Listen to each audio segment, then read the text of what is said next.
Many people make the trek to Maine each year, but they don't go to my Maine. Maine to me is a house. In fact, more so a property filled with blooming fields of blueberry plants and a never-ending luscious forest of trees, moss, and fungi. This majestic home away from home, better known as Blueberry Point, just so happened to be my maternal grandmother's property, which has been in our family for around 115 years. It is the genesis of countless memories and family traditions that have shaped who I am as a person and my childhood. Each summer, I walk the history-filled grounds covered in my ancestors' footsteps, as I sometimes follow their path or go venture upon my own. I've been going there ever since I was born, and though I have as the world around me has changed, this magical place has managed to retain its peaceful and historical state. So-called Blueberry Point has served as a setting for the novel of my childhood. Blueberry Point dates back to the 1900s. The property was raised when my ancestors were advised by friends who lived in the neighboring New Brunswick, Canada. Blueberry Point was first owned by my great-great-great-great-great-uncle. Only a few years after the house was built, there was a fire, and so the house had to be rebuilt, which is why it is now a cement house, as opposed to wood. The walls are stucco, which means that there are pointy cement pieces all over the walls. The house is located on Devereux Road in Perry, Maine. This means it is on one of the most eastern points in the United States of America, so we see the sunrise first every morning. Perry is a small town, as is Robbinston, the neighboring town that some of the property covers. Population of Perry, Maine, as of 2010, is 889 people. The population of Robbinston as of 2017 is 553. Each year, my family and I take part in traditions that have been part of the annual Maine trip. These are things such as going to the beach that is on the property and collecting beautiful gems of the sea called sea glass, or the annual fireworks show that my father and I put on in the yard, where it is visible to Canada.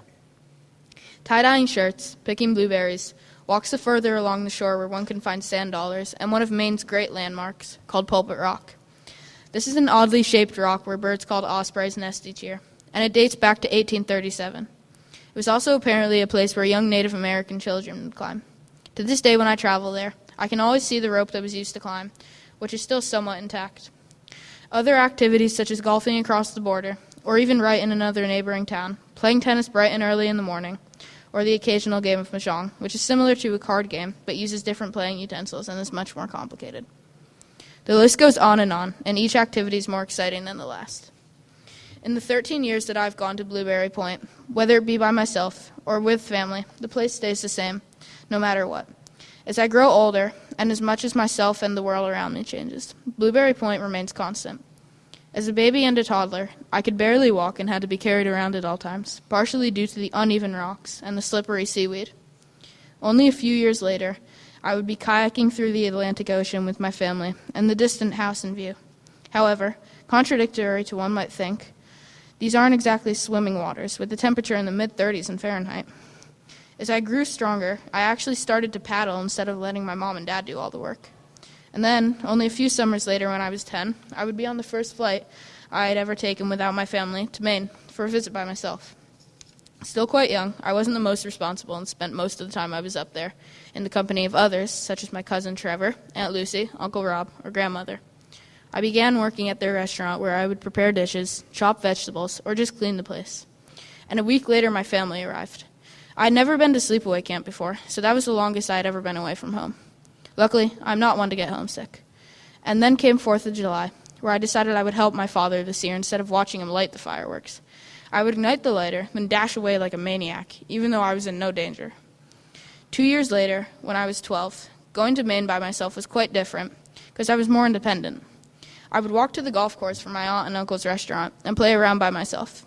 I would tour the property with my grandmother's dog, Bosco, and my aunt and uncle's dogs, Betty and Gracie. And then just this past year, I was 13. A lot was different.